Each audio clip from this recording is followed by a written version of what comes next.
pequenos conceitos, né? E partindo para os grandes conceitos, nós temos que ter paciência, realmente estudar, realmente participar, ligando para o programa, fazendo perguntas, questionando, lendo, assistindo filmes excelentes que tem sobre o Espiritismo, filmes que são histórias verídicas sobre reencarnação e tantos outros temas, e perseverar, porque eu não conheço nenhum ex-espírita, eu não conheço. Já ouvi falar de alguns, mas seguramente nunca foram espíritas do ponto de vista da essência. Então, o Espiritismo nos consolida como ser humano, nos consolida como o espírito que somos, no momento, no corpo, chamado de alma, né? Somos todos almas aqui, cheias de penas a serem cumpridas, a serem rigorosamente resgatadas, e onde o ponto central é a nossa evolução. E como é que nós vamos evoluir se a gente não tem um manual de instrução para que a gente possa crescer? Então é indispensável a companhia desse amigo de todo momento, que é Jesus e Kardec, ou as suas obras, né? Porque ele está em todas as obras espíritas, ali está esse espírito, esse fluido do nosso querido e meigo Allan Kardec, ou o professor Hipólite ou Rivaio Denisard. Um abraço de muita paz, e hoje me comprometo a ficar com vocês aqui mais algum tempo, ouvindo aqui as boas histórias. Muita paz. Programa A Voz do Espírito. A análise dos fatos sob a ótica espiritual. 3017-5090. 3017-5089. Bom, retornamos aí após o comentário de Wanderson Soares, a análise que nós pretendemos fazer no programa de hoje. Mas, como eu disse anteriormente, eu vou ceder a palavra àqueles que estão trabalhando devidamente nos seus aplicativos celulares e aí estão viajando. Isso é bom que viajem, porque quanto mais você viaja, mais você se distrai, menos você trabalha. E isso tem dado um problema sério. Aliás, ontem eu li uma matéria que diz assim: olha, você atender o celular ao volante é pior do que você dirigir bêbado. E é verdade. Manchete dos jornais de ontem. Portanto, é bom que a gente tenha horários específicos para fazer cada coisa. Limiro Besnozic, bom dia. Bom dia, Pacheco, bom dia, ouvinte, bom dia a todos. Companheira Elson, Neio, mais uma vez aqui estamos com alegria para partilharmos desses conceitos que a doutrina nos traz e seus variados aspectos. A contribuição do Espiritismo para o pensamento humano é extremamente variada, e é por isso que nós sempre estamos aqui alertando para o fato de que a doutrina espírita não deve ser vista apenas como uma prática religiosa. Classificar o espiritismo como religião é reduzir a sua dimensão. Aliás, historicamente nós vamos encontrar que a classificação de espiritismo como religião veio exatamente das outras religiões, porque a filosofia é muito mais difícil de combater do que uma religião, porque a religião pode tornar-se sectária, pode tornar-se exclusiva, ou seja, excludente, melhor dizendo, pode se tornar excludente, e a filosofia, ela é abrangente, ela fala dos anseios mais, digamos assim, elevados do ser humano, que é encontrar a sua essência, encontrar a sua forma de atuar no mundo. E a doutrina espírita tem essa característica de poder passear por vários ramos de conhecimento, oferecendo contribuições importantes para isso. Não é à toa que Kardec começou com a filosofia, depois nos trouxe o aspecto científico e, por fim, o aspecto religioso com o Evangelho segundo o Espiritismo. Então, dentro desse conceito sociológico de entendimento de como funciona a sociedade, o Espiritismo tem essa contribuição a nos dar, porque nos retira da análise factual, da observação da realidade, daquela realidade mais bruta, mais voltada para o cotidiano, e nos dá uma dimensão do homem num outro patamar. O homem deixa de ser somente aquele ser que luta pela sobrevivência, que está ali naquela vida somente para conseguir o bem material, o emprego, a família, o acúmulo de bens, a sua aposentadoria, que é um tema que tanto se fala atualmente com a tal da reforma da Previdência. Mas o homem ganha a dimensão da espiritualidade, da verdadeira espiritualidade. Ele passa realmente a ser espírito. E como é que ele vai ser considerado um espírito de verdade? Tendo não apenas uma criação instantânea e momentânea, porque se você considera o homem com a alma criada no momento do nascimento, se ela foi criada no momento do nascimento, quando chegar no momento da morte, ela também se acaba. É uma criação instantânea. E o Espiritismo vem nos dar essa dimensão de que o homem passa por um processo evolutivo. E como ele é um ser coletivo, vive em sociedade, contribui e é influenciado por essa sociedade também ganha a dimensão de um organismo vivo que se forma, se torna complexa e vai evoluindo para ganhar um conceito, uma nova forma de convivência, que é o que nós observamos hoje. Está certo que a humanidade ainda não conseguiu se libertar da guerra, do ódio, de todas essas condições de inferioridade. Mas é fato também que quando nós passamos um olhar pela sociedade, nós vamos encontrar modificações profundas. Nós saímos do barbarismo. Hoje nós sofisticamos a maneira de nos matar, é verdade. Mas não tem mais aquela carga negativa, primitiva, brutal, bárbara, que acontecia nas primeiras sociedades. Ainda temos muito que avançar. Isso voltamos a dizer. Não resolvemos ainda as questões. Mas o Espiritismo nos ajuda a compreender, para não ficarmos somente na perplexidade e na desesperança. Quando nós temos a certeza de que o homem e a sociedade caminham no sentido evolutivo, não nos esqueçamos que os espíritos fizeram a classificação do próprio planeta, que saiu de um mundo inferior para um mundo de regeneração e provas, e vai chegar a um estágio mais avançado, que é o da regeneração, para posteriormente aspirar a ser um mundo feliz. Então, esse conceito com uma visão muito mais sistêmica, uma visão muito mais serena do destino da humanidade, traz, sem dúvida nenhuma, uma contribuição importante para esse pensamento sociológico. Bom, agora vamos ouvir o bom dia do nosso Neio Lúcio. Bom dia Pacheco, bom dia a todos aqui na Rádio Cruzeiro. Eu nunca gostei desse rótulo Espiritismo como religião.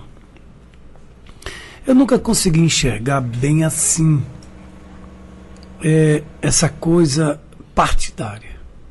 Religião espírita, religião católica, religião protestante.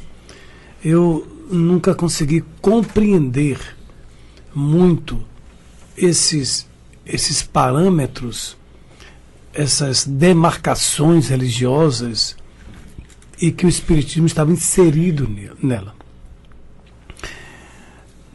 Sempre na minha vida, eu conseguia ver os ensinamentos do Espiritismo como um pensamento do Cristo, que nos trouxe com o nome Espiritismo para mostrar a vida do Espírito. Mas ali tinha um bojo de uma filosofia e de uma ciência que daria impulso à humanidade para que as religiões pudessem se agregar a elas. Então, o pensamento de Jesus, quando trouxe para Allan Kardec, trouxe um pensamento universalista. E o espírita, ele consegue entender esse pensamento universalista e não consegue ver o católico, ver o espírita, ver o protestante como um adversário. Ele vê como um irmão. E jamais o espírita vai ficar discutindo nas ruas, nos palanques, que a sua religião é a certa, a sua que salva, a sua que cura, né? Não. Tanto assim que Allan Kardec não construiu nenhuma ideia religiosa, nenhuma hierarquia religiosa, nenhum processo de batismo houve, né? E nem por quê? Porque quando Pedro discutia-se com a chegada de Paulo, Pedro era muito judeu e muito limitado na sua concepção do Cristo. E ele vivia em Jerusalém e ele achava que aquele conceito tinha que ficar ali. Porque ele achava que eles, como judeus, seriam responsáveis para manter aquele pensamento. Mas Paulo teve choque muito grande com ele, dizendo que não, essa doutrina é universalista, eu vou ter que levar para outro lugar. Eles foram para a Grécia, saiu dos muros de Jerusalém, foi adiante para pregar no mundo uma doutrina que ele via o sentido espiritual dessa doutrina. E nem por isso que Pedro, ao conviver com Jesus, conseguiu pegar o pensamento universalista do Cristo. Então, quando Jesus traz, né, com o nome Consolador prometido, porque não mais o luto, não mais a morte como pensávamos, né, mas a morte de um outro ângulo, né, não mais o sofrimento sem explicação, nem mais as mutilações que os corpos nascem sem uma explicação. Então, essa doutrina universalista é que nós abraçamos e ficamos felizes com esse conceito de receber irmãos católicos espíritas, não como adversários, mas como irmãos, que ainda não compreendeu o pensamento universalista que Jesus trouxe. Bom, nós temos um ouvinte na linha, vamos ouvir. Alô, quem fala? Alô, bom dia. Bom dia, Soares. Bom dia a todos. Aí, bom dia aos ouvintes. Reduza um pouco o seu volume. Eu vou reduzir aqui. É o seguinte, eu estou ouvindo, como sempre, aí, eu ouvi o professor Limiro falar aí sobre a filosofia espírita, né? E é uma ciência, mais uma ciência do que uma religião, né? Em que é mais fácil combater a religião do que a filosofia, né? Então eu boto para vocês aí o seguinte: existe também, dita como filosofia, o budismo, a filosofia budista, né? Entre a filosofia budista e a doutrina espírita, que se admite também que é uma filosofia, existem pontos convergentes, divergentes. Por exemplo, a concentração do praticante do budismo é a mesma do espírita, a disciplina são as mesmas, divergem em alguns pontos. Por exemplo, o Buda, né, ele calcou suas experiências no Cristo, como Allan calcou, ou ele calcou em estudos outros que não fosse o Cristo. Então eu gostaria de saber em que diverge em uma e em outra como filosofia. Um bom dia a todos. Bom, Soares, a princípio, veja bem, as divergências existem por conta do espaço e do tempo. Bom, o budismo aceita a reencarnação. Isso é uma convergência. Nega a prática mediúnica. É uma divergência.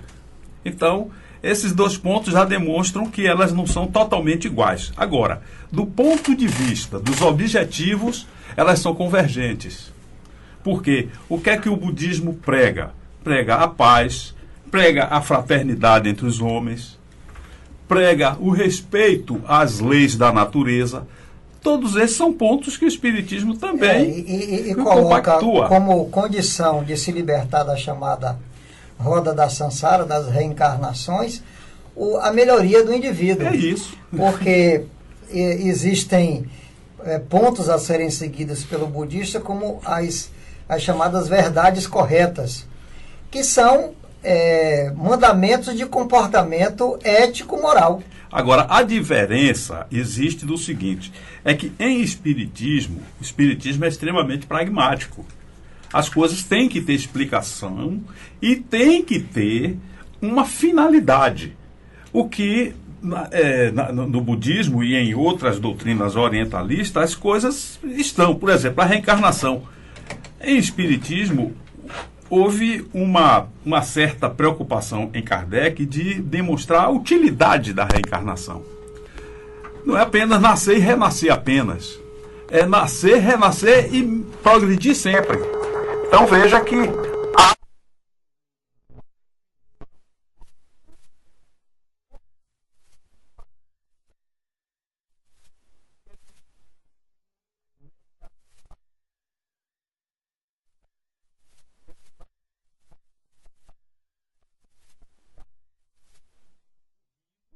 e que vai ser incomodado quando o Espiritismo mostra diferente.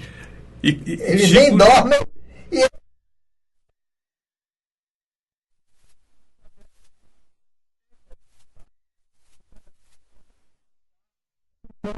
Veja que há alguns pontos que são convergentes, principalmente nos valores morais, aí são totalmente convergentes. Agora, no seu sentido prático, aí há diferença porque o Espiritismo parte da filosofia, mas através de uma ciência.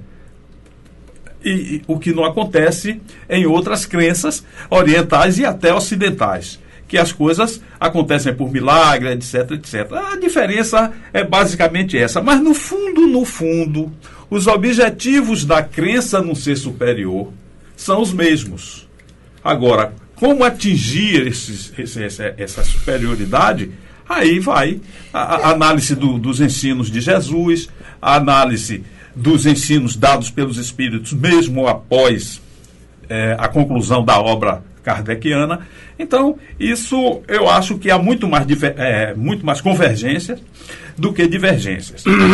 E há também divergência por conta de interpretação, que é diferente. Eu tinha muita vontade, Pacheco, quando menor, morar no Tibete. Era o único país que eu queria visitar, porque ele fica na China, né?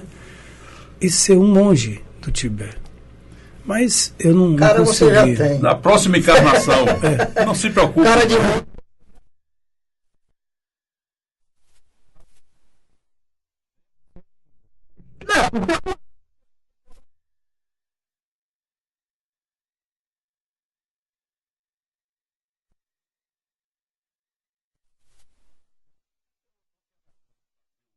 Programa para nossos... Mas esse pensamento seu é exatamente em função dessa convergência, Soares, que a visão do Espiritismo é fraterna também na convivência com as outras crenças. Porque nós temos plena consciência de que todas as religiões estão conduzindo o indivíduo para ser alguém melhor, para se transformar para o bem. Os caminhos escolhidos para isso podem ser os mais diversos, mas no final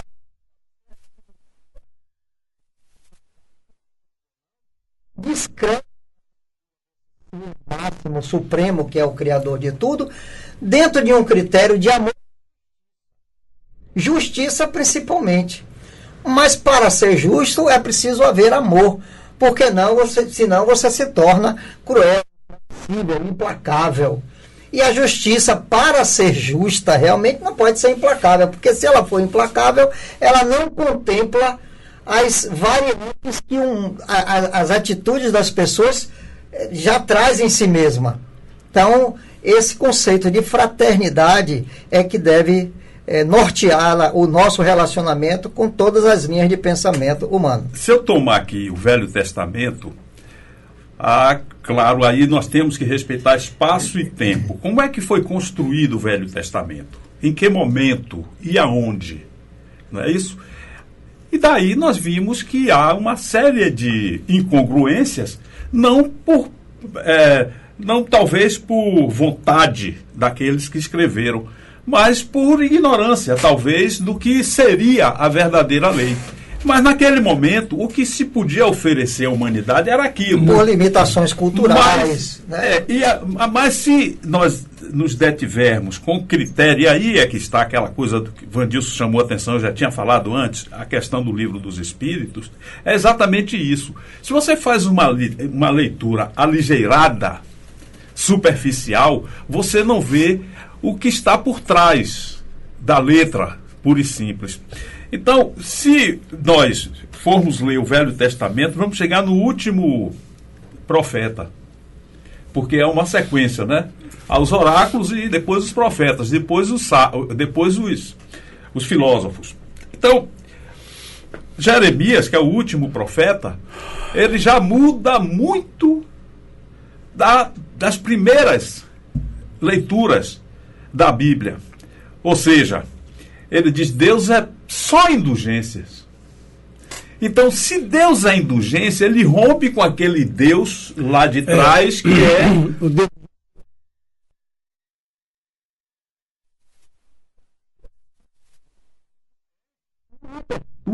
Para que a gente possa entender o discurso de Jesus.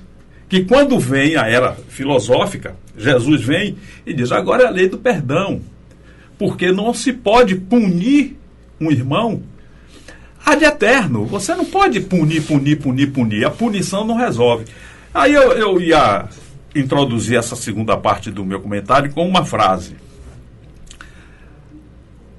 Quando os homens são bons, não há necessidade de leis. Mas quando os homens são maus, as leis são inócuas. Eles não respeitam. Então não adianta. Agora, por exemplo, eu estou lendo aí no jornal e estava conversando com a Elsa aí antes de começar o programa, que agora resolveram cumprir 2 determinações do Conselho Nacional de Trânsito na última versão.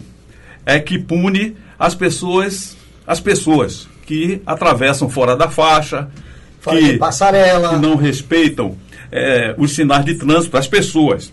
E os ciclistas, que também trafegam em sentido contrário, que às vezes atravessam a pista, etc. e tal. Que vai punir. Eu disse: agora, como vai punir? Eu quero saber.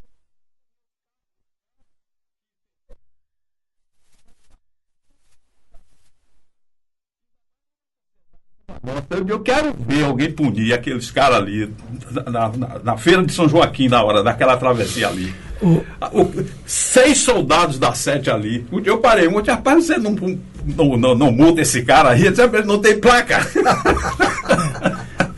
Então, é apenas para a gente ver que não basta ter leis.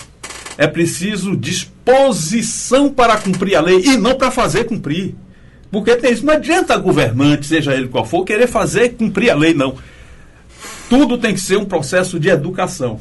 E esse processo de educação não nasce agora e também não vai concluir agora. O mais interessante, Pacheco, é que sempre parece mais cômodo e mais fácil criar uma lei, dizer, olha, agora tem uma lei para punir fulano de tal.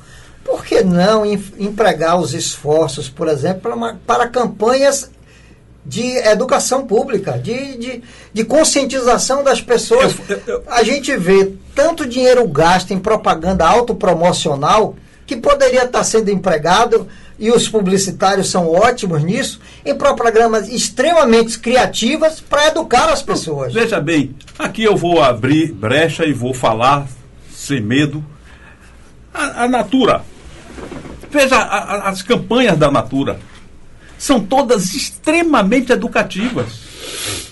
Todas. Eu tenho uma aí que eu copiei para passar, que o menino até que fez o resgate para mim da internet. Eu já fiz um trabalho, uma palestra usando ela, que ele mostra a reencarnação, ele mostra a mediunidade, tudo com uma linguagem simples, com uma linguagem genial, porque o outro disse que o simples é genial. Então, é preciso usar da simplicidade para fazer as coisas. O que eu quero chamar a atenção é que ontem eu conversei até com o menino em off. Eu fui na Ribeira e estavam uns meninos, porque 13, 14 anos, 15, fardado, com a farda da escola, uma escola pública que tem lá embaixo, fumando maconha lá na praia. Quer dizer, filando aula para ir fumar maconha. No mesmo pedaço tem um colégio da Polícia Militar. Eu não vejo um menino com a farda, pelo menos de farda, cometendo atos desse tipo, ou até parecido, ou violento, etc. Então isso demonstra que o processo de educação impõe restrições, impõe disciplina e impõe respeito. Então veja que há uma diferença a partir do fardamento. A roupa também ajuda a fazer o monge, porque quando você está trajando uma determinada indumentária com identidade, você não pratica determinados atos. E se você tiver com uma fantasia de carnaval, você pratica. É uma questão de momentos. Então, agora, por exemplo, e isso porque o programa prevê esse tipo de análise, que é análise do comportamento das pessoas, e eu não fiz isso na semana passada, porque o assunto estava muito verde e ainda não tinha noção dos motivos de uma criança que entra armado numa sala de aula e começa a atirar. E 2 fatos me chamaram a atenção. Primeiro foi a tentativa de explicação. O menino sofreu bullying. E aí sofreu bullying e aquilo ali foi uma reação. Aí olhando para mim e meu passado, eu sofri muito bullying, porque era apelido eu tinha mais de 10. E, no entanto, nunca cometi nenhum ato de violência. E o baixinho aqui? Nunca cometi nenhum ato de violência. Claro que a gente se aborrece, briga e tal, mas é aquela briga verbal. E para completar, eu ainda era ruivo. Então, com isso, hoje quer se justificar. Segundo, a criança filha de 2 policiais militares, pai e mãe, policiais militares. A arma é do Estado. Veja quantas coisas... É uma arma de trabalho, então não é dela. Quantas coisas. Agora, teve uma outra atitude. A professora conseguiu convencer o menino a entregar a arma. E com delicadeza, com delicadeza, foi até o momento em que ele teve ele se distraiu, ela aí pegou a arma. Então veja que o ser humano, ele é moldável. Então não justifica nenhuma tentativa de justificativa para a omissão da sociedade e a partir dos pais. Não estou aqui querendo apenas culpar os pais, mas os pais têm 80% de culpa. Primeiro, quando se fala no bullying que ele estava sofrendo, é que ele cheirava mal nas axilas. E como é que mamãe não vê isso? Porque não tem tempo de perceber, e que ela era quem deveria orientá-lo a usar um desodorante ou alguma coisa assim, porque ele já está com 15 anos, já é um jovem. Naquele meu tempo era rapazinho. Hoje diz que é adolescente ou pré-adolescente ainda. Essas coisas. Então, aí é que vem. Não adianta ter leis, por mais perfeitas que elas sejam, se o ser humano não está preparado para cumprir. Se ele estiver preparado para cumprir, você nem precisa de leis. Por isso que eu digo, sempre disse, vou repetir aqui, que eu sou anarquista. Anarquista nesse sentido. Que não é o anarquismo por falta de leis, mas é um anarquismo que prescinda das leis. Porque a lei maior é aquela que respeita o próximo. E respeita o próximo como a si mesmo. E mais ainda, entendo que o meu direito começa... O meu dever começa quando termina o meu direito. Quando eu não tenho mais direito, eu tenho dever. Então, eu acho que numa sociedade espiritualizada... Até para ter direito é preciso ter dever. Ter dever. Então, a sociologia espírita prevê exatamente esse tipo de comportamento. Não é para impor nada. E eu, fazendo numa palestra essa semana, uma senhora... me interpelou durante a palestra, mas se as pessoas, a gente fala e as pessoas não cumprem, ele disse, olha, nós não podemos fazer o outro fazer aquilo que ele não quer. Nós podemos expor para ele a melhor forma de viver. E não impor, porque impor não dá para impor. Né? Ele pode até obedecer aqui agora, de acordo com o nível da autoridade que está do lado dele, mas quando a autoridade vai embora, ele continua fazendo a mesma coisa que estava fazendo. Agora, quando esse processo vem desde a base, e muitos psicólogos andam afirmando aí, que já no ventre materno, a criança já pode começar a ser educada. E vai ser educada com a educação da mãe. A partir daí. Se a mãe não tem aquele conceito ético-moral mais sólido, mais voltado para esse processo de fraternidade, porque quando a gente fala de ética moral, normalmente se remete a conceitos religiosos. Porque, sem dúvida, a religião foi que começou nesse processo de até impor. Mas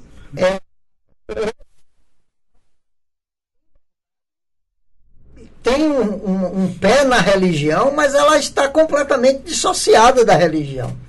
Porque a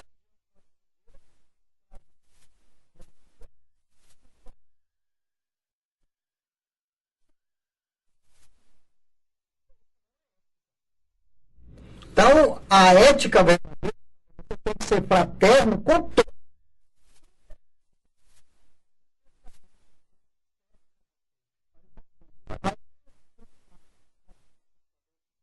Eu acho, eu não me lembro o nome, Pacheco outro dia até me fez essa referência. Eu posso não concordar com o que você diz. Voltaire. Mas defenderei até o momento.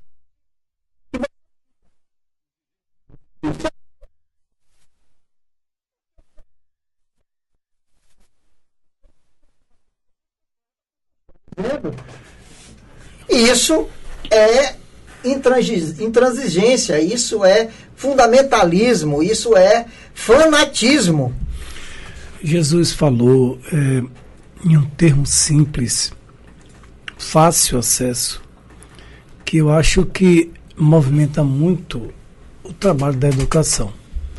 Ele usou o termo boa vontade. O termo da boa vontade para consigo é justamente, entendeu, compreender a necessidade de modificarmos lentamente. E nós não temos. Nós temos a má vontade. E essa má vontade é a dor.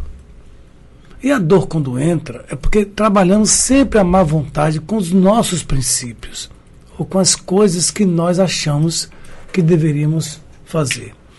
Moisés, quando você falou na estrutura do Velho Testamento, quando Moisés faz primeiros contatos com o Espírito, disse ele que era Deus, mas nós acreditamos que seja Jesus. No final ele pergunta assim: como devo chamá-lo? Estava a sarça pegando fogo. Isso é um fenômeno mediúnico, mas que ela não estava pegando fogo. Ele disse um termo: eu sou. Mas como devo chamá-lo? Eu sou. Porque ele estava como tirar o povo do Egito da escravidão e precisava de contar com fenômenos para isto. Eu sou. E os fariseus sabiam que a sigla era aquela. Quando Jesus veio, ele relata: eu sou o caminho, a verdade e a vida. Usou os mesmos termos. Então, essas coisas, esses símbolos que foi evidentemente compreendido na época e que não foi decifrado isto. Nós falamos no processo de educação, e a educação não vem por decreto, não vem por leis. As leis existem para fazer o homem cumprir, mas nem sempre o homem se educa pelas leis. Agora, cabe aos pais. O trabalho de educar cabe aos pais. A escola cabe o trabalho de instruir, porque a escola instrui, isso é um armazenamento de informações, mas a educação é a busca do aperfeiçoamento moral do indivíduo. E diferenciamos também o que é moral, que você acabou de falar, e o que é ética. Né? A moral se adquire com os costumes de um povo. A ética é mais profundo do que a moral. Ela vai no conjunto, atinge o conjunto. Porque hoje o que é moral no Rio Grande do Sul não é moral aqui na Bahia. Por exemplo, a igreja no Rio Grande do Sul, quando faz os seus ritos evangélicos, suas procissões, não permitem, né, o candomblé. Aqui a igreja aceita o candomblé. Por quê? Na Conceição da Praia está as mães de santo dentro da igreja. Aqui congrega mais. Lá exclui mais. Pelo rigor, né, dos costumes chamado moral. Bom, então você veja que esse conjunto, aliás, Kardec foi muito perspicaz quando ele, no livro Obras Póstumas, mas o mais importante, você veja a estrutura do Livro dos Espíritos. Na introdução ao estudo do Livro dos Espíritos, Kardec estabelece que o inimigo a ser vencido é o materialismo. Não é religião nenhuma, é o materialismo. Por quê? Porque o materialismo é o anti-religiosismo. A religião, como o Limiro falou aqui no seu momento de fala, ele disse o quê? Que as religiões, assim ou assado, com os seus conceitos, com os seus rituais, pretende encontrar Deus. Então, não tem por que você combater isso.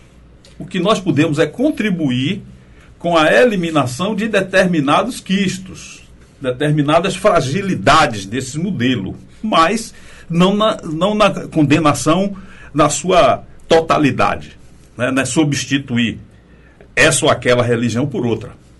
É simplesmente contribuir para que elas melhorem a sua visão e a sua forma de orientação. No livro Evangelho segundo o Espiritismo, e é bom que a gente perceba isso, porque nós estamos comemorando 160 anos de doutrina, porque a doutrina começa com a publicação do Livro dos Espíritos, e Kardec não tinha essa noção do que se viria depois. Ele tinha uma ideia na cabeça que era encontrar a verdade. Essa verdade, o Espírito diz a ele: para você é a sua verdade. E ele trabalhou com essa verdade com o objetivo de provocar as academias. E foi sucesso total, porque em todas as academias na época, na Europa, teve alguém interessado nas explicações que Kardec dá na primeira edição do Livro dos Espíritos. Aí entra Camille Flammarion no campo da astronomia. Entra Aksakov no campo da física. Entra Gabriel Delany no campo das estruturas, né, da história humana. Então, esses todos e muitos outros, que dentro, cada um no seu aspecto específico e numa universidade também específica, veio dar contribuição, porque repetindo a prática de Kardec, eles encontraram as verdades que eles buscavam e deram testemunho através da publicação de livros que a Federação Espírita Brasileira traduziu e publica até hoje. Mas quando isso se completou e que ele faz a segunda edição, ele entra no campo da sociedade. As 12 leis morais da vida. E que ele fala de tudo, né? Ele fala da reprodução, ele fala da lei de destruição, da lei de preservação. Ele fala de um conjunto de atitudes que seriam interessantes para o progresso da humanidade. Mas, como ele viu o interesse despertado, ele vai agora ensinar como é que se faz isso e publica o Livro dos Médiuns. Veja que há uma coisa atrás da outra. Mas não havia já escrito, vai ser assim, assim, assado. Podia ser que o Espírito de Verdade já soubesse. Mas deixou que ele fosse fazendo uma coisa de cada vez. Não, e o que eu acho mais interessante desse processo é exatamente a forma como os espíritos escolheram. Porque os espíritos podiam ter chegado e ditado tudo. De uma vez. De uma vez tudo. Olha, anote. Queriam que o processo de aquisição do conhecimento, de investigação da verdade, partisse de um referencial humano. Porque, do contrário, não precisava de um encarnado. Um pedagogo. Um sujeito.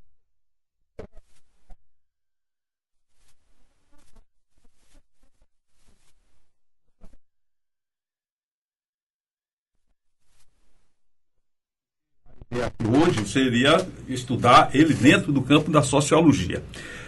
Quando ele completa o Livro dos Médiuns, quer dizer, ele deu a ferramenta para que outras pessoas, em outros campos, em outros locais, pudessem utilizar da mesma metodologia que ele usou. Então ele ensina a metodologia, porque o Livro dos Médiuns é estudo de casos, não é? Ele ensina a técnica, mas mostra os casos. Hoje uma técnica bastante comum entre os palestrantes, entre os seminários, etc., é sempre estudo de casos. Por quê? É o que já fez, o que já aconteceu. Conexão com a realidade. Quando ele conclui o Livro dos Médiuns, ele diz, agora tem que ver as consequências disso. Para que serve tudo isso? Você viu o quê? Aí é que ele vai escrever o Evangelho. E na introdução ao estudo do Evangelho, qual é o inimigo a ser vencido? O egoísmo. E na sequência o orgulho e a vaidade. Quer dizer, ele pega os três gigantes. Que são as bases principais do materialismo. Os três gigantes da alma, segundo Joana de Ângeles. Então ele diz, agora, depois de completar a primeira parte da obra, o fechamento, porque os outros livros são acessórios. O Céu e o Inferno e a Gênese são acessórios. O Evangelho fecha o tripé. Aí ele diz agora as consequências. E aí diz, o que nós temos que vencer, a partir de agora, vencido o materialismo, nós vamos vencer agora o orgulho e o egoísmo. Porque o orgulho, na verdade, o egoísmo, são cegueiras. Nós somos cegos. É tão automatizado o orgulho em nós, que todas as nossas ações saem de nós sem percebermos que são ações orgulhosas. Egoísticas primeiro. Sim, porque o egoísmo é a raiz de tudo.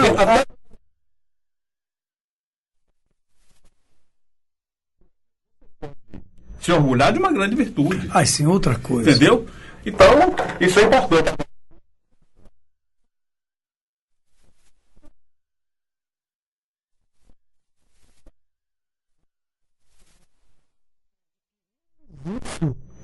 Com o passado, né? O egoísmo, ele traz esse automatismo dentro do nosso sentimento e que as nossas ações são sempre pensando sempre em nós. Jesus, quando fala uma frase, um novo mandamento vos dou. Amai-vos uns aos outros, como eu vos amei. Então, amai-vos, aí dá o exemplo, como eu vos amei. E como é que Jesus nos amou? Com um despreendimento do egoísmo, um despreendimento do orgulho, de qualquer vaidade, e com um sentimento enorme de compaixão com as nossas limitações. Mas Ele nos amou assim. Então Ele nos orienta que deveríamos amá-lo como Ele nos amou. Então, esse é o nosso desafio. É o amor desinteressado. O amor. Não tinha interesse nenhum. O amor sem reservas. Não tem reservas. O amor incondicional. Chico Xavier diz assim: o amor incondicional, né? O amor que não tem condições para amar. É verdade que nós estamos caminhando para um quadro evolutivo. É verdade que não conseguimos fazer isso. É verdade que tudo tem dificuldades para isso. Mas precisamos começar a vencer etapa por etapa. Então, quando ele fala debelar o orgulho, debelar o egoísmo, que são as raízes, que são os monstros, né, ideológicos em nós, as nossas decisões comerciais, matrimoniais, ou afetivas, estão todos envolvidos nessas má qualidades do homem. Por isso que nós quebramos a cabeça. Por isso que lá adiante a gente julga a humildade na decisão. Então, a humildade é um instrumento valiosíssimo para nós. E ser humilde no mundo de hoje, para muitos, é subserviência. Mas a humildade é um sentimento muito irmão do amor. E a humildade favorece a uma lucidez de decisões. O orgulho e o egoísmo adorna, né, e nos joga no veneno que é o mundo material muito grande. Bom, vamos ao nosso noticiário. Vamos lá.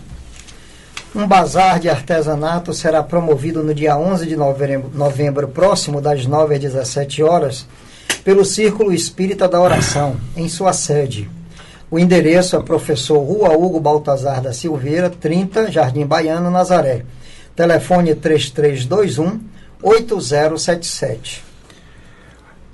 Quem ainda não se inscreveu para o 17º Congresso Espírita da Bahia tem agora a oportunidade de aproveitar o valor promocional, que vai valer até o próximo dia 31. O evento que a Federação Espírita do Estado da Bahia vai realizar de 2 a 5 de novembro deste ano, no Fiesta Convention Center, em Salvador. O tema, Ideal Espírita na Sociedade Contemporânea. As inscrições podem ser feitas no site feeb.org.br.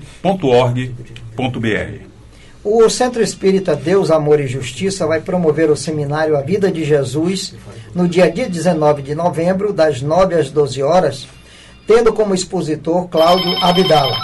Para participar, basta levar 25 notas ou cupons fiscais.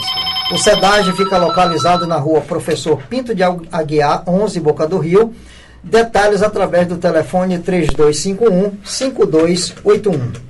Os 13 anos do Grupo Espírita Irmãos em Cristo serão comemorados com a terceira Semana Espírita da instituição, programada para 2 a 12 de novembro.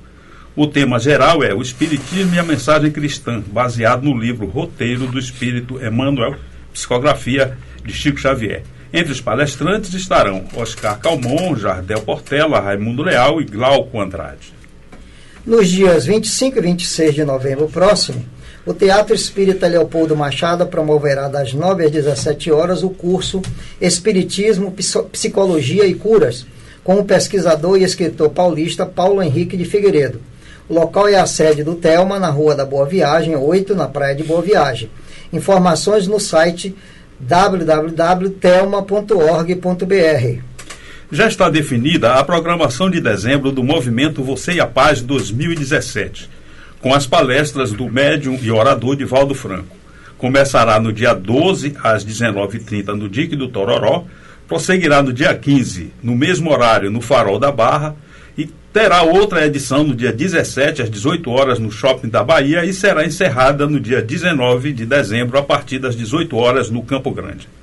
O 7º seminário do Departamento de Infância e Juventude da Casa de Oração Bezerra de Menezes acontecerá nos dias 11 e 18 de novembro, próximo na sede da instituição, na Rua Bezerra de Menezes, 90, em Brotas. O tema é o saber espírita e a atualidade, com atividade das 14 às 20 horas. Para participar, basta levar um pacote de leite em pó. Informações pelo telefone 3356-0256. Bom, vamos agora ouvir o comentário de Jorge Lírio.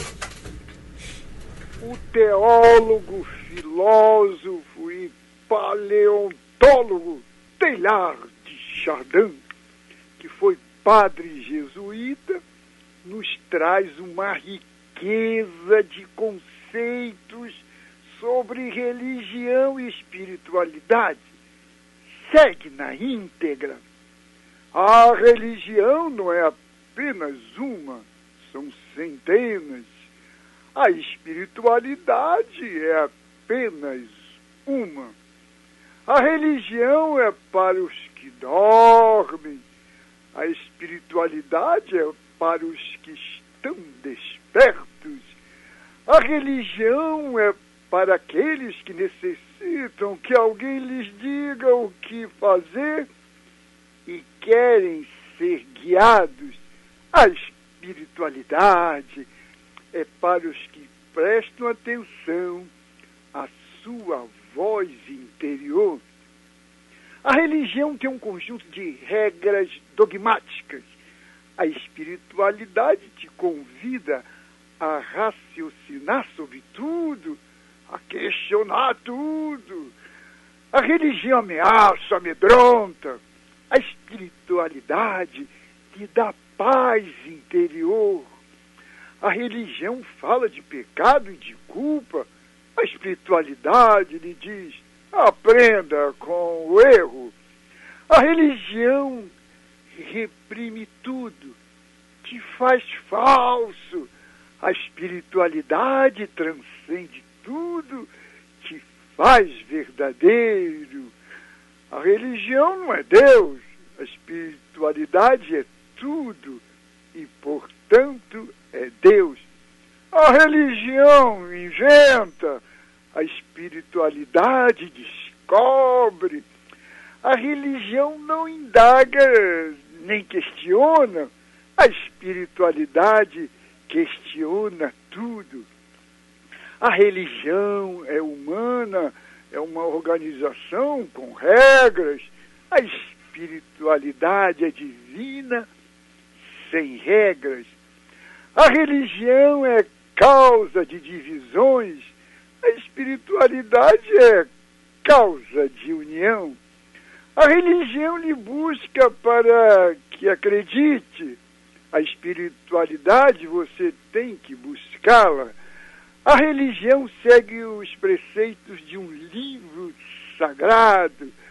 A espiritualidade busca o sagrado em todos os livros. A religião se alimenta do meio. A espiritualidade se alimenta na confiança e na fé. A religião faz viver no pensamento.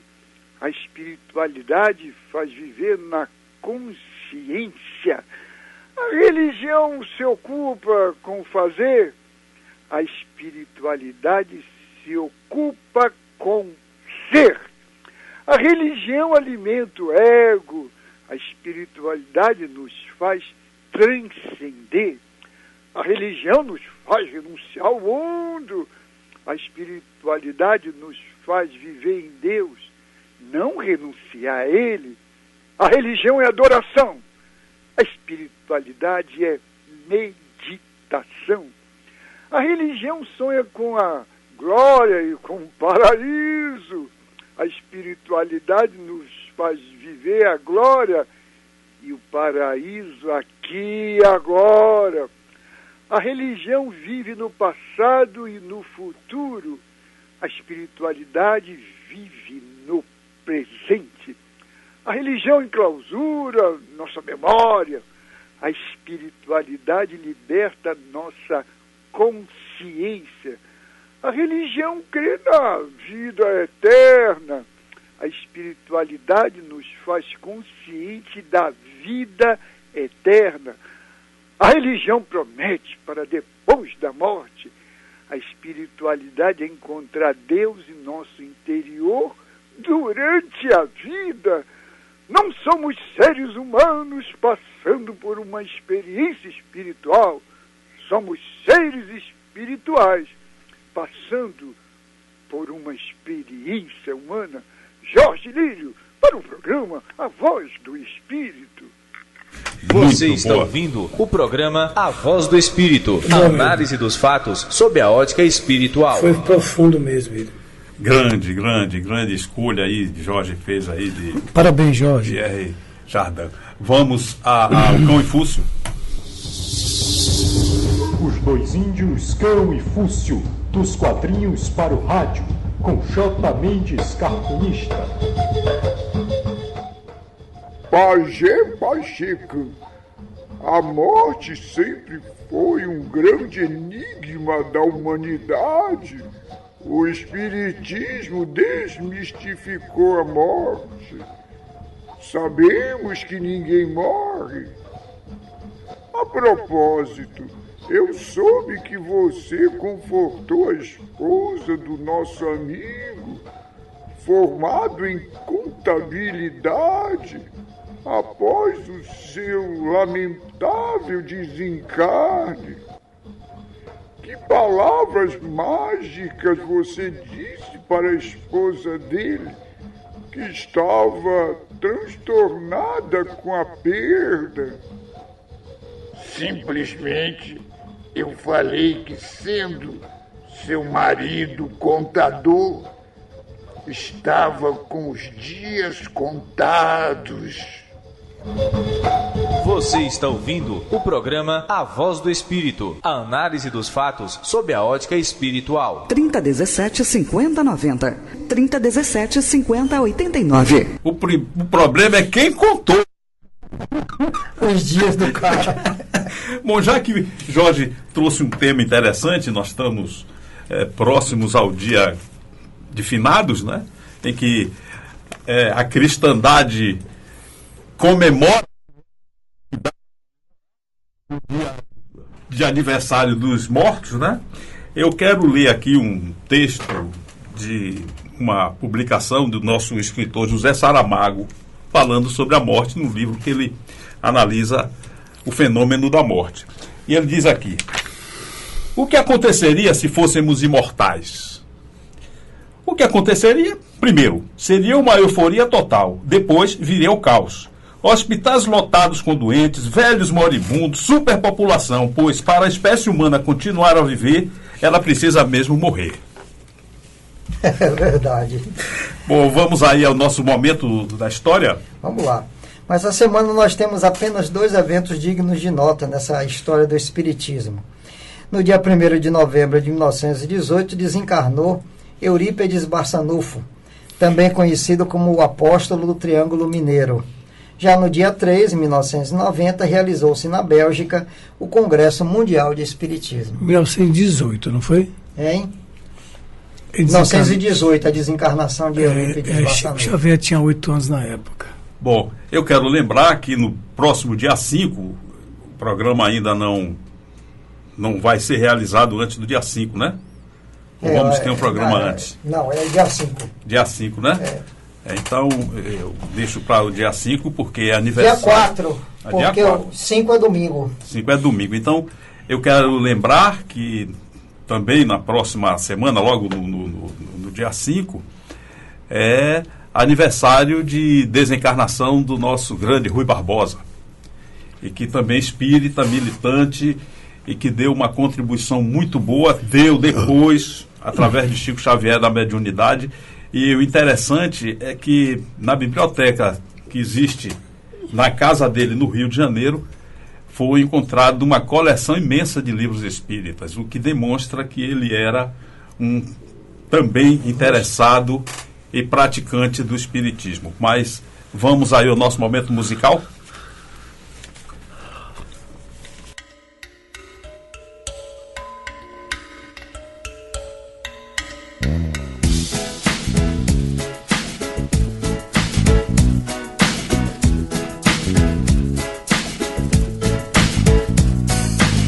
Se a sua fé é como gelatina, é mole, balança, por qualquer coisa desmancha. Preste atenção no que Jesus ensina, porque a fé verdadeira move até colina.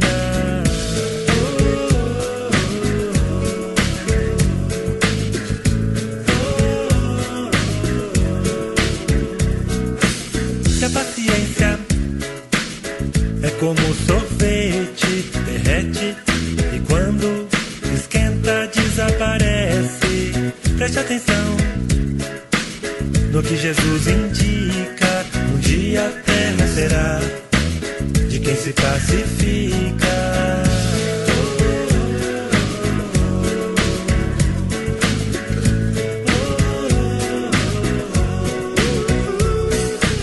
Se o seu amor é como um chiclete, é doce só no começo, depois logo esquece, grudento, puxento, estoura a qualquer momento.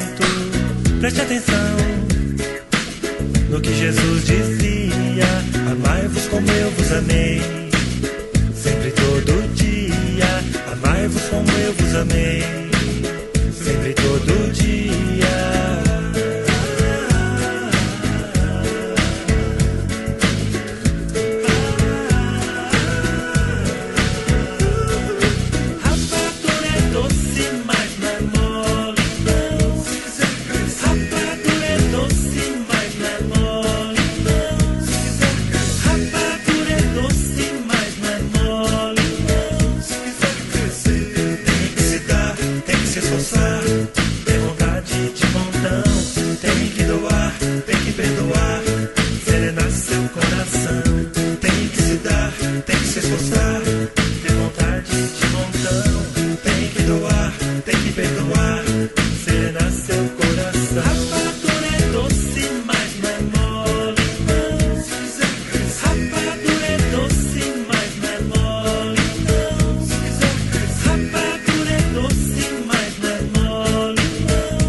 Quem se pacifica. Você está ouvindo o programa A Voz do Espírito, a análise dos fatos sob a ótica espiritual. Conseguiu, né? Bom, hoje nós trouxemos uma música de um grupo lá do Rio Grande do Sul chamado Evangelizar e Amar. Com a música Não é Mole Não. Então um reggae bem animado, com uma letra que nos remete à necessidade de sermos nós os agentes do nosso processo de mudança. E é a mensagem espírita que é assim, conexão com os ensinos de Jesus, porque em momento nenhum Jesus prometeu facilidades sem nenhuma condição. A condição que Jesus aponta é sempre o nosso engajamento no processo de mudança. Veja que todas as vezes que Jesus se dirigiu às pessoas foi para colocá-las dentro do processo de forma responsável. Em momento nenhum, Jesus nos disse que se nós praticássemos determinados rituais, nós estaríamos salvos. Não é isso. O que Jesus sempre nos colocou foi que nós precisávamos fazer o movimento para chegar lá. É o que chamou de caminho. Exatamente. Então, a música fala muito disso, de nos esforçarmos, de nos desligarmos desses conceitos meramente humanos, de quando você fala de fé, mas que é uma fé que se desmancha ao primeiro embate da vida. É uma paciência que some quando alguém vem e testa essa paciência. Então, o amor que aprisiona, o amor posse. Ele falou amor chiclete. Chiclete, grudento. Né? E se o outro não lhe ama como você acha que ele deveria lhe amar, você até chega a odiar. Quer dizer, então que amor é esse que depende da reação do outro, da forma como o outro lhe devolve, entre aspas, esse amor. Então, é uma música bem interessante, que com um toque de humor, é claro, que nós trouxemos essa manhã de hoje. Bom, aí está a nossa contribuição para a análise. Eu gostaria de retomar aquela ideia com relação àquele crime acontecido em Goiás e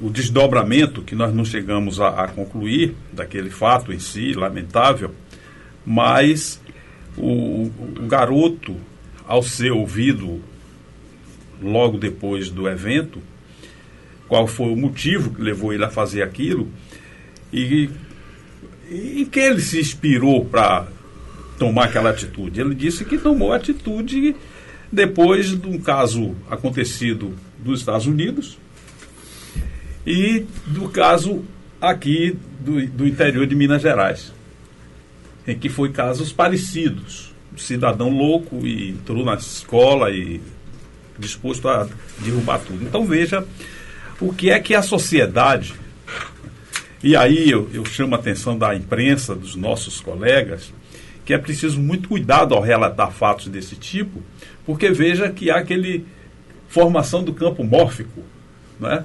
Que é a influenciação de um caso chama outro. E são tantos detalhes. Quando acontece uma situação dessa, o noticiário fica inundado dessas notícias. E o que a gente poderia chamar dos chamados detalhes sórdidos, ou seja, vai-se à filigrana, como foi. Que não é apenas eu acho que nós temos muito. É uma exploração da notícia. Sim, é isso. Nós temos muito pouca notícia. E aí, quando acontece um caso desse, é o desdobramento. Fica um tempo imenso falando disso. Ele, rapaz, deu a notícia. Claro, a notícia aconteceu, virou manchete e acabou. E deixa isso levar. O tempo levar.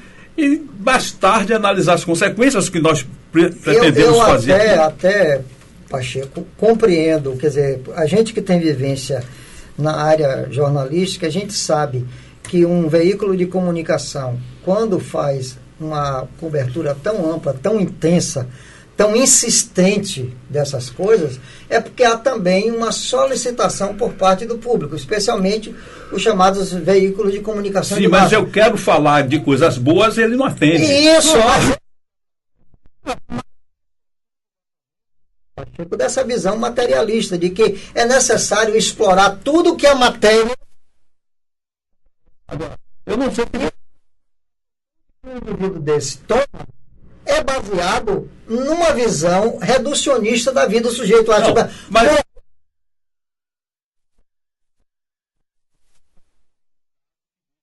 explorado, claro que é uma coisa que deveria ser natural numa sociedade que fosse espiritualizada, uma sociedade espiritualista, de um cidadão que encontrou uma carteira com R$120 e mais os documentos. O cidadão perdeu uma carteira na rua.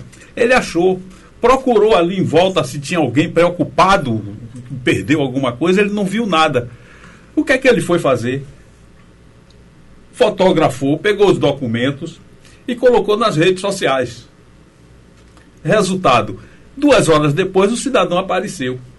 Estava lá intacto os R$120 e mais os documentos. Aí o repórter pergunta para ele por que ele tomou aquela atitude. Ele disse, ora, se alguém saiu com um dinheiro desse, ele tem um objetivo qualquer.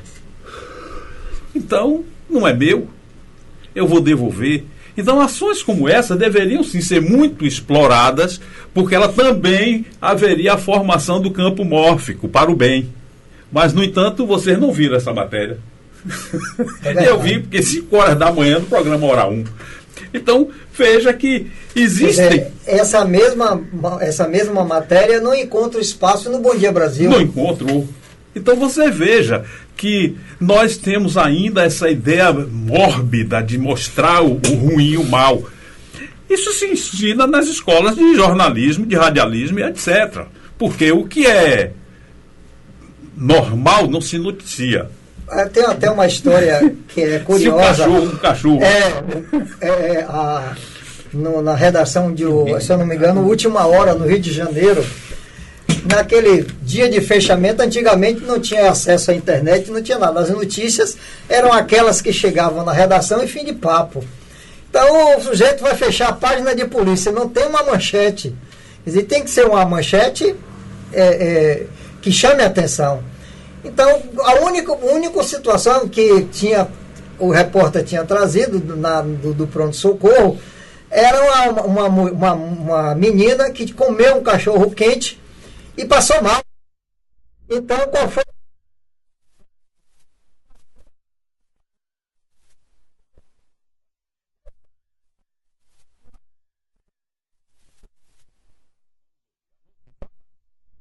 Bom dia, Pacheco. Quem está falando é a Gislaine Trottato. Muito obrigado pela sua ligação. Bom dia. Bom dia, Pacheco. Eu sempre fico com saudades quando eu me ausento. Pacheco, na abertura do programa, você enfatizou a importância do Livro dos Espíritos, que está comemorando o aniversário agora, este ano, e o fato da necessidade de nos nortearmos através da filosofia, da sociologia, do espiritualismo, que trata no Livro dos Espíritos. Então, quando nós desenvolvemos essa ética em nós, que ele é tão abrangente nesse aspecto, realmente as leis vão ficando mais desnecessárias. Como alguém falou aí sobre o homem bom. Acho que o homem bom, não teríamos tanta necessidade de tantas leis. Agora mesmo o presidente do nosso país sancionou mais uma lei que torna hediondo alguns crimes. Acreditamos que há necessidade mais de educação do que leis.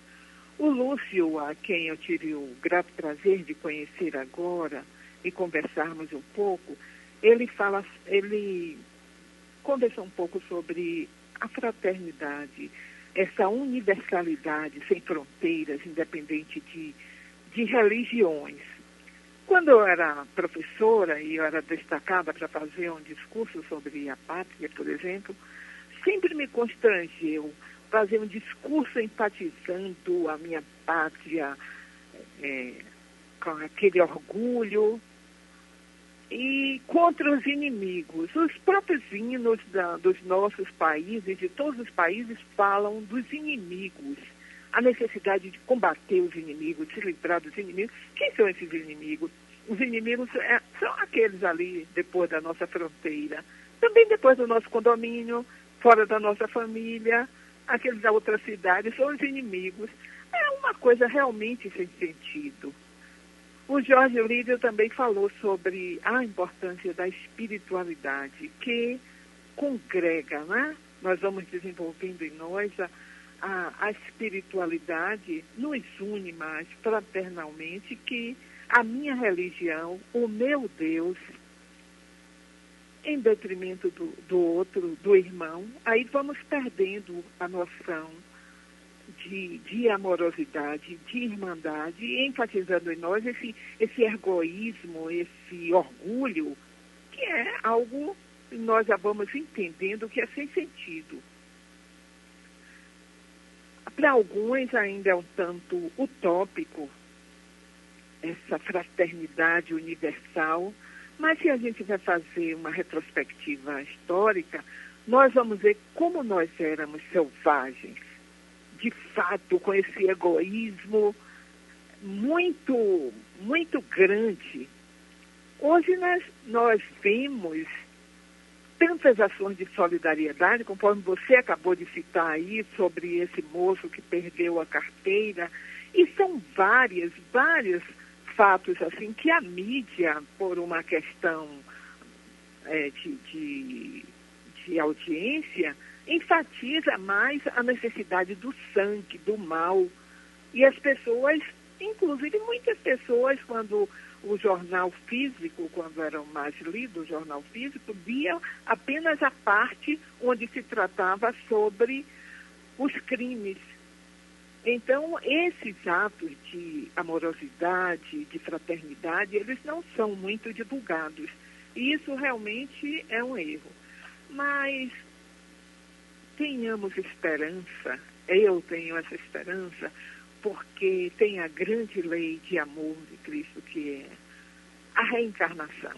E todos nós vamos crescendo, e o que não conseguimos fazer nesta, provavelmente numa próxima, numa outra, seremos pessoas melhores, e essa fraternidade universal, essa universalidade há de se cumprir.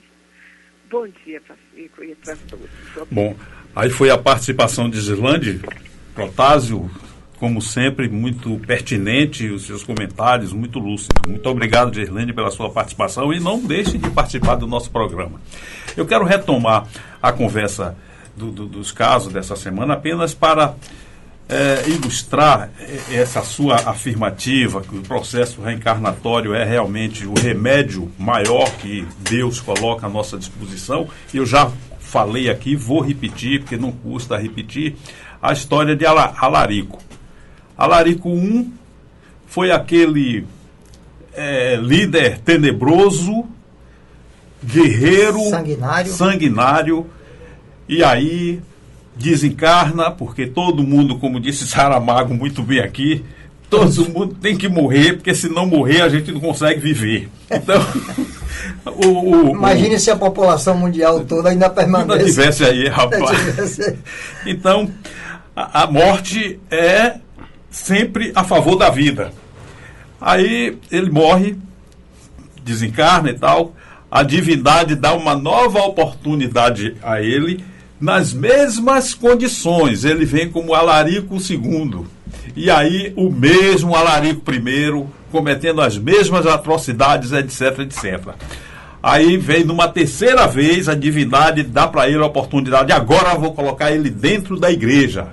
E aí ele aparece como o cardeal Richelieu, de memória que não faz falta nenhuma. E, quer dizer, permaneceu aquele cidadão ainda endurecido, ainda um cobrador implacável. E aí vem uma quarta oportunidade. Vai fazer o quê? Vai nascer numa terrinha, meu irmão, que não é fácil não. Vai nascer no Brasil. E lá para os 15, 16 anos ele adquire a lepra. Naquela época chamava-se fogo selvagem. Aí Alarico I, II e Richelieu se transforma a tal ponto que ele, logo depois da desencarnação, ele vai encontrar com Chico Xavier, e Chico Xavier o descreve com uma belíssima construção, poética até.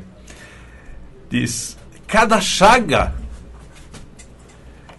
de Jesus, porque ele reencarna, o nome dele nessa vez é Jesus Gonçalves,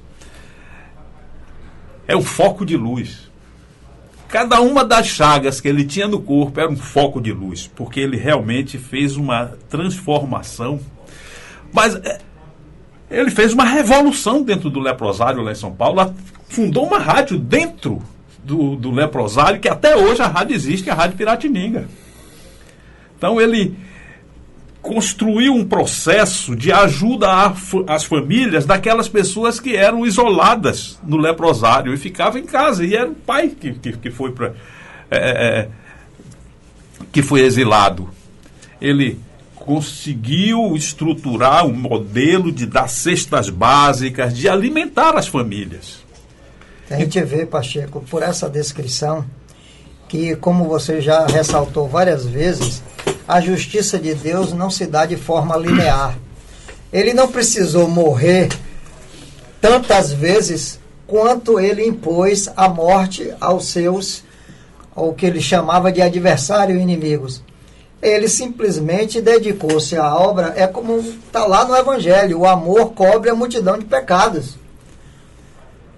Então, é uma prova disso, porque ele não precisou morrer muitas vezes, ele simplesmente bastou viver, ter a vivência amorosa, ter a vivência como alguém que se importava com o próximo, para que pudesse fazer esse resgate e essa transformação, porque o perispírito de um assassino, de um homem bruto, ele é opaco, não tem luz. Mas quando o indivíduo consegue alcançar e compreender o conceito da espiritualidade, ele se ilumina. E aí a reencarnação oferece essa possibilidade. É muito importante por isso. Não é a crença. É, por exemplo, a certeza da reencarnação, que é a certeza da vida futura. Se esses conceitos, que são tão antigos quanto a própria humanidade, porque desde as primeiras civilizações já se aceitava, já se admitia a reencarnação. Pena que não havia estudos, não é, que pudessem elucidar a questão, porque os egípcios, eles enterravam os pertences daqueles mais poderosos, né? Porque ele sabia que ia retornar e podia precisar daquelas coisas.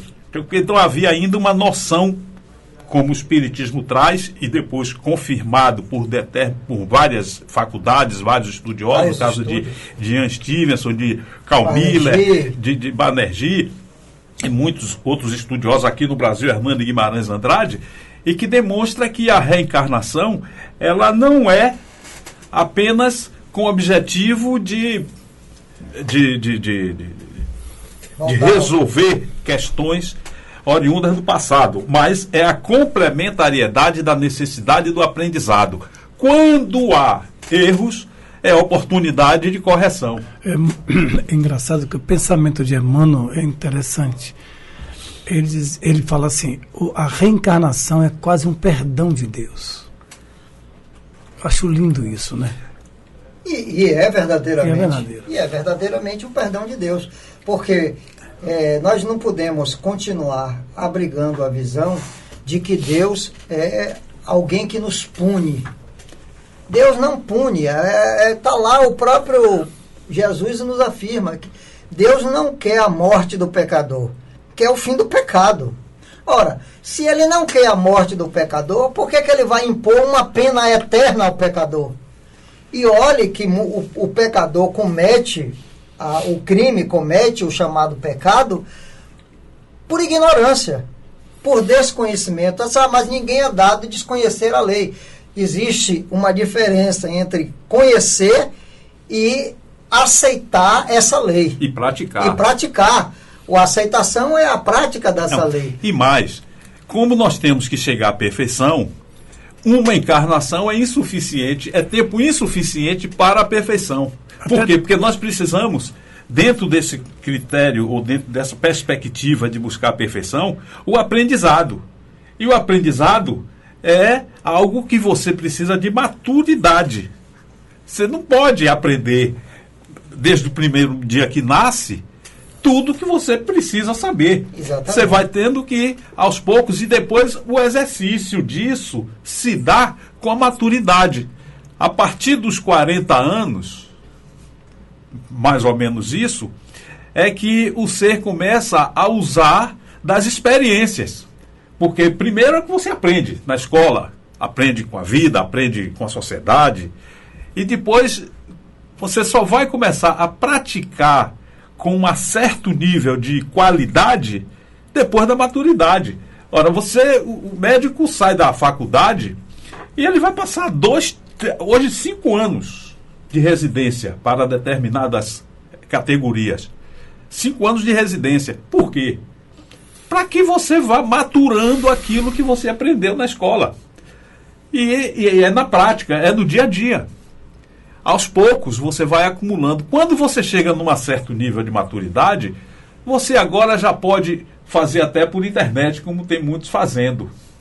Por quê? Porque você já experimentou tantas situações idênticas que agora fica fácil. Eu me lembro quando eu trabalhava com eletrônica, chegava um momento da gente consertar um aparelho por telefone e o cara não queria pagar. Foi muito fácil, mas foi fácil, porque eu levei 30 anos trabalhando com isso aí. Aí a gente já sabe. Eu nunca me esqueço de um episódio que eu tive conhecimento de um publicitário baiano que já tinha mais de 30 anos de profissão. E aí ele encontrando-se com um amigo num bar, num restaurante, uma coisa assim, e o amigo relatou a ele que precisava de uma logomarca para a empresa dele. Aí disse: e você quer que eu faça? Não, eu queria que você fizesse, que você é um cara bom, inteligente, experiente, tá. A sua empresa é o quê? Aí o sujeito relatou, em poucas palavras, o objetivo, como é que a empresa era e tal. Então ele pegou uma caneta, um lápis, pegou um papel e rabiscou uma logomarca e disse: seria isso? Mas rapaz, que maravilha! É isso mesmo que eu estava querendo, foi tudo que eu estava esperando. E aí, quanto é que eu lhe devo? Quando ele deu o preço, o sujeito aí pipocou. Mas como é que pode? Você levou 5 minutos para fazer? Eu disse: não levei 5 minutos, eu levei 30 anos. Porque...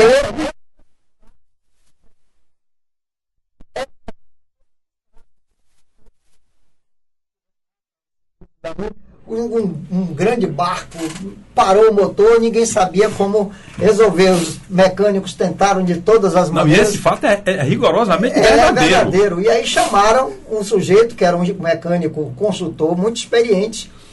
Chamaram o sujeito e disse: olha, o motor não quer funcionar.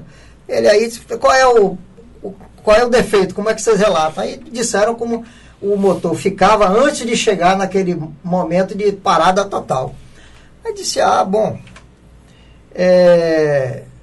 Abriu a pasta, tirou um martelinho e aí chegou no motor, ele deu uma pancada no motor. Pam! O motor voltou a funcionar. E aí perguntaram o preço do serviço. Aí ele deu uma coisa de tipo 100 mil reais, por exemplo. Aí disse: mas não é possível. Uma martelada. Uma martelada só, você vai ter que emitir uma nota para eu justificar a empresa, a companhia, esse valor que você está nos cobrando. Aí disse: não tem problema. Aí emitiu uma nota dizendo assim: martelada, R$1. Saber.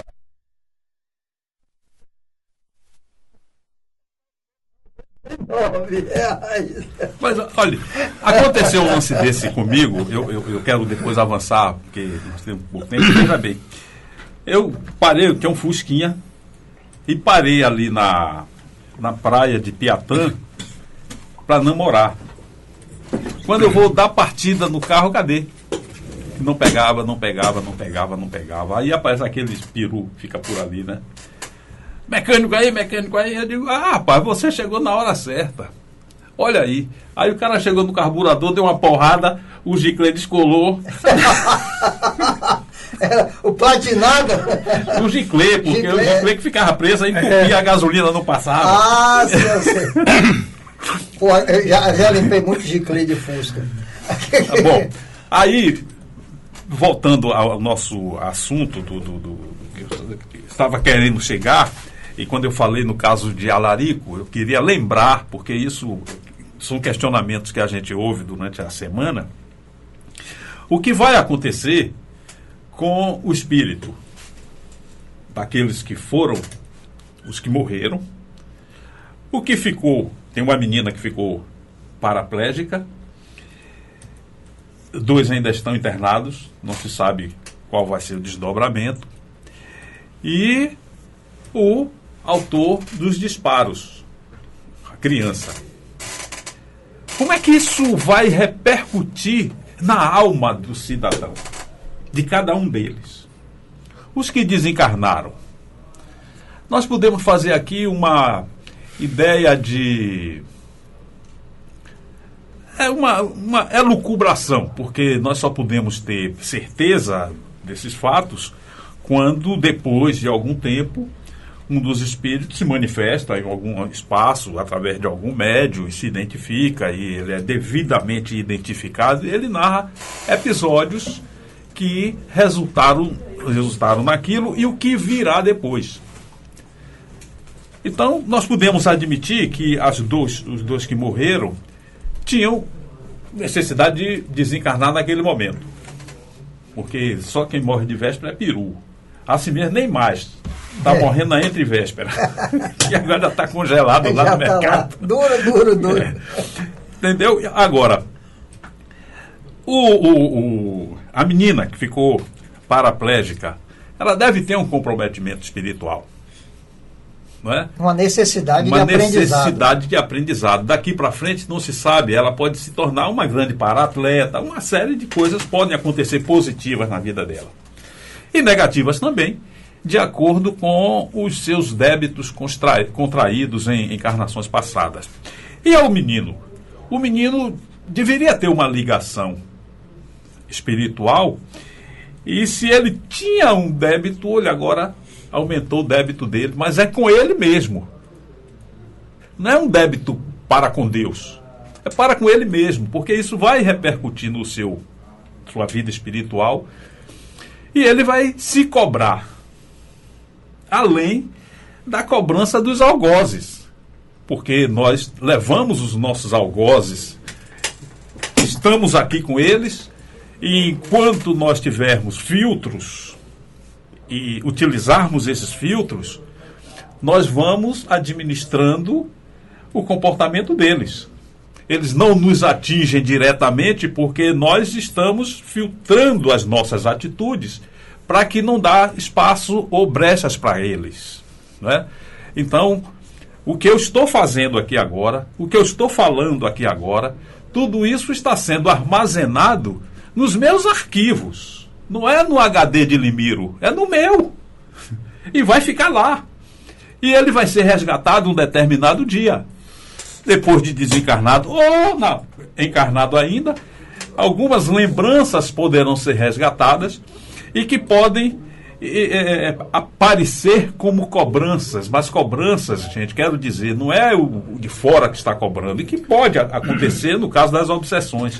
Mas eu só vou sofrer as ações perniciosas dos obsessores se eu não me preparar devidamente. É como um time de futebol que faz uma boa defesa e o ataque do time adversário vem e ele consegue neutralizar as jogadas.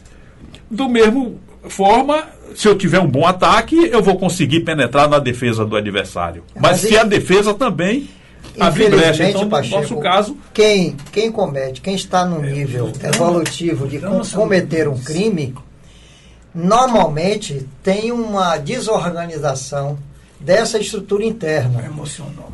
Então, a influência desses algozes se faz de uma maneira muito intensa, porque nem todos conseguem perdoar aquele mal em que, mesmo considerando que aquela situação teve toda uma vinculação de responsabilidade, não representou uma injustiça de uma ação divina, o indivíduo não consegue esquecer que foi alvo de uma agressão.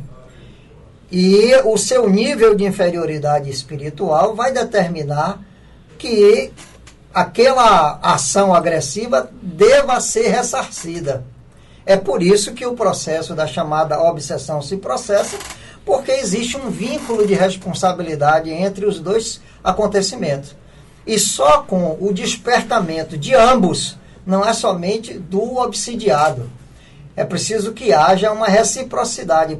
Ambos precisam reconhecer que todas aquelas agressões cometidas, ora por um, ora para o outro, não constrói o relacionamento fraterno, não constrói esse ideal de convivência que Jesus nos pregou, que Jesus nos orientou.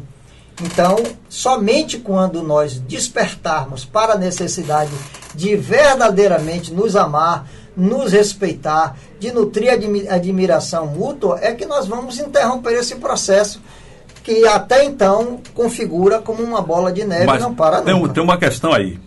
Veja bem, minha avó dizia, quando um não quer, dois não brigam. Exatamente. Então, se por acaso eu reconheço que cometi, ou que posso ter cometido, é hipotético, porque eu não tenho uma lembrança viva do que foi que aconteceu, mas recebo as informações por parte do meu algoz, e eu me modifico, a ação dele se torna inócua. Sim, porque eu me modifiquei. Ele não se modificou. Quando você eleva o seu nível de consciência, aí você já pode escolher ressarcir pelo amor e não pela dor. Essa é que é a grande chave. Porque quando nós elevamos o nosso nível de consciência, nós podemos dizer à lei de Deus, olha, eu não quero mais sofrer. Eu agora quero praticar o amor. Claro que nessa prática tem dor, tem sofrimento.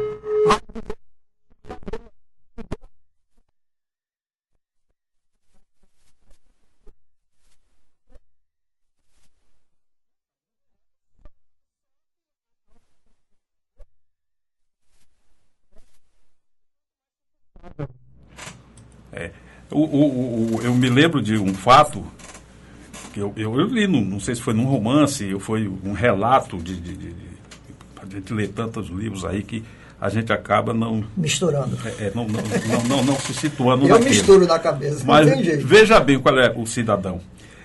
Havia um triângulo, né, de pessoas, de espíritos, entre um encarnado e dois desencarnados, e havia uma cobrança terrível, porque é o fato de estar no livro Missionários da Luz. É o caso de... Como é o nome do espírito? Depois eu me lembro. Ele matou um dos membros, era um casal encarnado, né? Só que os dois tinham um compromisso com o terceiro. Segismundo.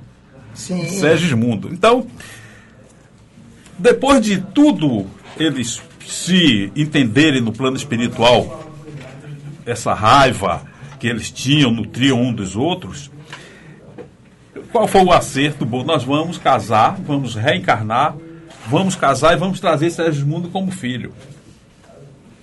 Foi terrível para Segismundo aceitar, porque ele conhecia, mas os pais não conheciam.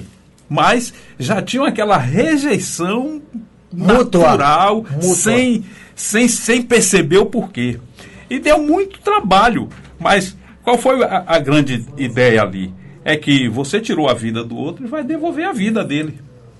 Você não precisa perder a sua. Esse é o mecanismo da grande lei. A beleza da lei de Deus, rapaz, é fantástica. É isso, essa flexibilidade, essa possibilidade que nós temos de nos ajustarmos à lei pelo modo mais fácil, que é justamente o amor. Bom, estamos chegando ao final de mais um programa. Esperamos ter contribuído para a melhoria do nosso, vocês ouvintes que estão nos acompanhando, para esclarecimento de muitos fatos. Mas no próximo sábado estaremos aqui para darmos continuidade a essa nossa conversa, lembrando que ainda há possibilidade para as inscrições do Congresso, 17º Congresso Espírita da Bahia. Aliás, eu não ouvi hoje a chamada, vamos colocá-la agora, né? O que nos faz humanos é a faculdade de sonhar, de imaginar, de criar o futuro, de ter ideais e tornar